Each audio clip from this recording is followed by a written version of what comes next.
This is how to answer the most common behavioral interview questions for software engineers, or basically, what are the most common non-technical interview questions that you can expect. While most of your interviews are going to be focused on coding and some of the more technical parts of the role, you definitely need to practice these questions, because if you fail this non-technical interview, you are not going to get hired, especially at the top tech company. And the first really common interview question that you will almost always get is, tell me about a time you had a conflict with a teammate and how you resolved it. And the most common mistake that people make is choosing to talk about a problem that resulted from a mistake that they had made. And you don't want to do that because you'll be pointing out to the interviewer that you are not a good candidate. You also don't want to rant too long or be too mean about your teammate who made a mistake that caused this conflict either. Now, when you are practicing giving this answer, make sure you're utilizing the STAR method. I've got a whole video right here if you don't know what that means. But the other thing you need to be aware of is that when you're talking about the result or the ending of your story, we already know that it's a conflict that you resolved. So don't stop the story there. You're going to want to add something else on top of that. For example, you could talk about how this conflict or this mistake that your teammate had made that you had caught actually turned into a new feature request that you had spearheaded. This new feature would never have been identified if you had not resolved this conflict. Now, if you are finding this video to be helpful so far, make sure you click subscribe down below or share this with a friend who would find it helpful. All right, the second really common behavioral question is, tell me about a time where you demonstrated leadership. Now, when you're answering this question, the first part needs to explain what you believe leadership to be, and leadership is different than management. So first, explain to them how you define leadership, and then give them an example at work that talks about that. Do not talk about a project from school unless you absolutely have to and there's nothing else you can bring up. For this answer, of course, you're going to use the STAR method again. And when you're talking about leadership, make sure it doesn't sound like you're bossing people around, because that's not what they want. For them, leadership in these technical software engineering roles talks about leading a project or taking the initiative to solve a problem that no one in the team wanted to step up and do. Leadership could also mean helping a fellow engineer who was struggling on parts of the project and helping them finish their portion. Now, as a pro tip here, you're going to want to do some additional research on the company's value and mission statement. And you're going to want to make sure that your leadership principles, or how you define and demonstrate leadership, matches up with the company's values. Now, the next non-technical interview question to practice is,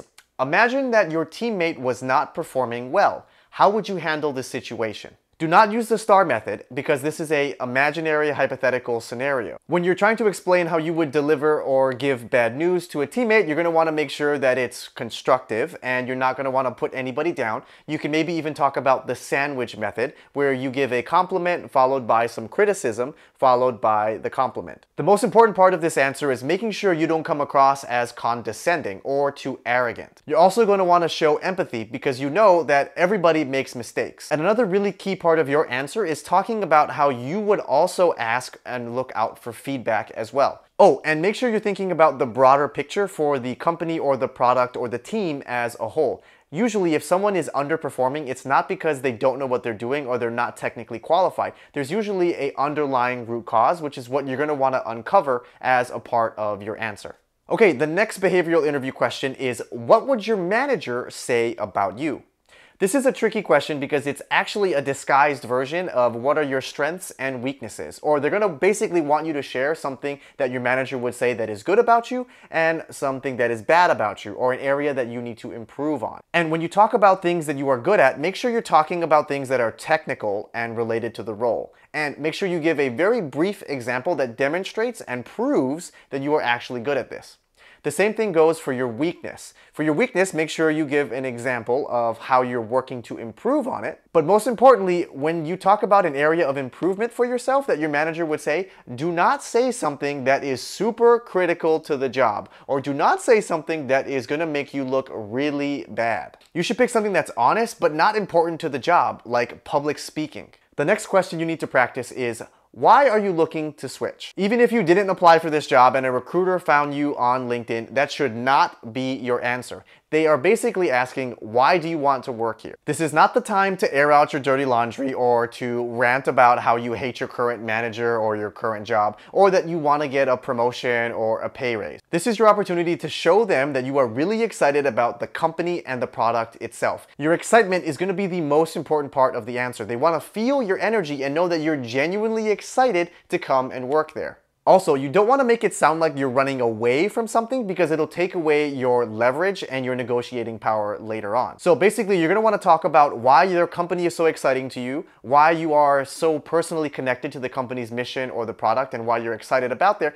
And then you need to talk about how you can help them and add value based on your current specific skill set. The next behavioral question to practice is, tell me about a time you went above the call of duty. This question starts with tell me about a time, so you're going to use the STAR method here. But when you're giving an example, make sure it's something that is really unique and makes you seem like a great employee or a really good teammate. You should not pick an example that's purely based around working long hours or working extra hard. So many times I hear software engineers give me examples about how they stayed late on a Friday, or how they had to work over a weekend, or how they pulled an all-nighter to finish a feature. These are not things that will make you stand out. The way to look at this question is, what is something so amazing and unique that only you have done that makes me want to hire you over everybody else? Try to highlight something technical that you have done, or some new feature or some bug that you had solved. Don't focus on soft skills. All right, so now you know some of the most common behavioral questions that you're going to get when you're applying for software engineering jobs. For those of you who have passed these non-technical interviews, go ahead and put what questions you've gotten down in the comments below so we can help the whole community. Thank you all for watching, and don't be afraid to shake things up.